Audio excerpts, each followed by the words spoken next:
जीवन में संपत्ति मिल गई। प्रेमी की जेट भर के फिर वो लड़की रो गई। दोस्तों, पुरानी याद करने के बाद और वो लड़की जब प्रेमी की जेब भर के रोने लगी और कहने लगी कि तुमने हमारी याद बिल्कुल भूल करके दोबारा यहाँ आने की खबर नहीं ली।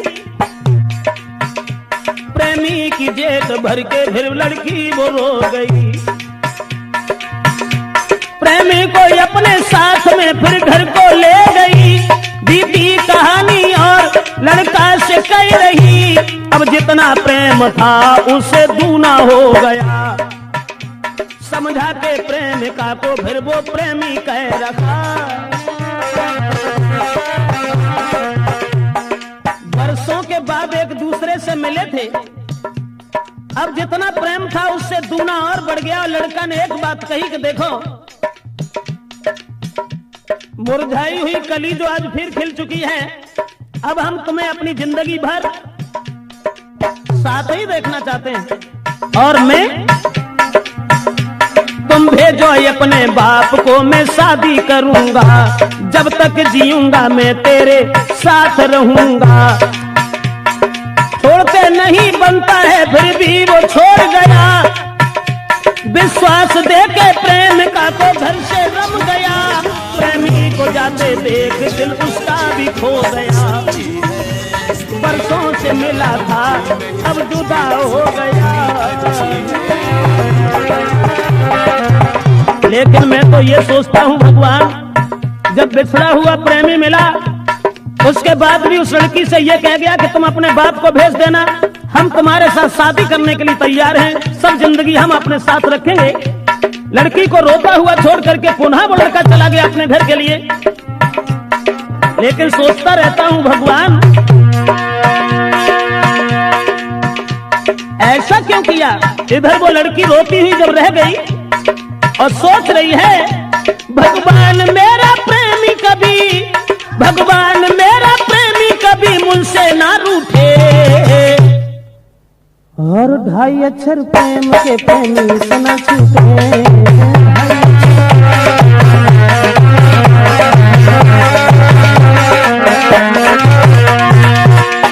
जंजीर ऐसी प्रेम की, जंजीर ऐसी प्रेम की तोड़े से ना टूटे।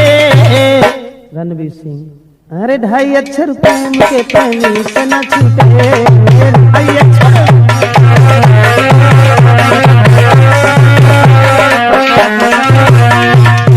कहने का मतलब है, दोबारा जब उस लड़की से मिलकर के वो लड़का चला गया और ये कह गया कि तुम अपने बाप को हमारे पिताजी के पास भेज देना, हम तुम्हारे साथ शादी करेंगे, सब जिंदगी हम तुम्हें अपने साथ देखना चाहते हैं, हम तुम्हारे बिना अब जीना नहीं चाहते। इधर लड़की ने जब अपने पिता से कह दिया कि तुम हमारी शादी उनके साथ कर दो, तो मजदूर कहने लगा, माफ करना बेटी, मेरे पास कुछ नहीं है, वो बहुत बड़े आदमी हैं, भला इस शादी को कैसे कबूल करेंगे। और उधर लड़का के बाप ने अपने लड़का की शादी तय कर ली। उस प्रेमी के पिता ने शादी रोक ली, देर नहीं की। उस प्रेमी के पिता ने तब तक शादी रोक ली। करता था जिसके साथ में या विश्व में नौकरी। लड़का ने जब सुना है तो बेहोश हो गया और तोड़ के मर्यादा अपने बाप से कहा, पढ़ती थी मेरे साथ जो लड़की गरीब की, मैं शादी उसके संग करूं जो घर के करीब की।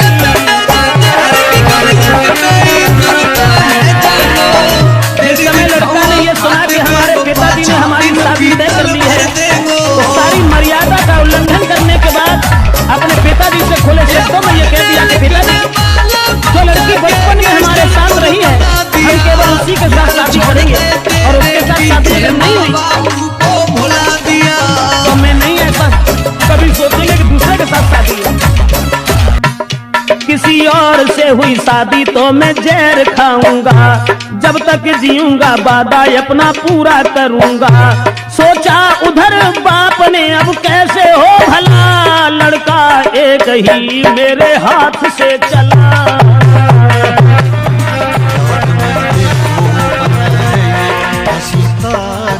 जब बाप ने ये सुना कि हमारे एक ही लड़का है, अब वो भी हमारे हाथ से निकल गया, आप क्या करें? ये जबरदस्ती शादी गरीब की लड़की से अगर करेगा, लोग मजाक बनाएंगे। अरे हमने अमीर की लड़की के साथ शादी तय की है जो लाखों रुपए की दौलत देगा। लेकिन अब वो बाप हृदय में सोचने लगा क्या करें, और उधर लड़की ने जबरदस्ती अपने पिताजी को भेज दिया। तब तक उस लड़की का बाप आ गया, बेटी की कही हुई बात उससे कह रखा है, आप अब धनवान में या मजदूर हूँ, अब आप रहते शहर में, हम बहुत दूर हूँ, अरमान मेरी बेटी का अपना लीजिए, ना जिएगी वो उस घर में, तुम शादी कीजिए। जब लड़की के बाप ने दोनों हाथ जोड़ करके कहा कि आपकी औकात क्या है और मेरी औकात क्या है, जिसमें जमीन आसमान का फर्क है, लेकिन माफ करना हमारी बेटी तुम्हारे बेटा से हित करती है, तो आप हमारी बेटी की शादी अपने पुत्र के साथ कर लीजिए।